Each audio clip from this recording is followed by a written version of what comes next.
দেখেন কত অন্ধকারের ভিতরে যেতেছি। এদিকে আসতে ইচ্ছে করে না। আমার বড় বোনের গাছের কাঁঠাল, এই দেখেন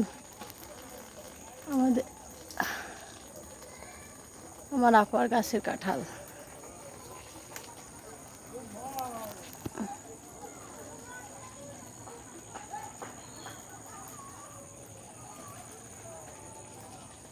প্রত্যেক দিন আমার আপু ফোন করে জিজ্ঞাসা করবে এই কাঁঠালগুলোর কথা।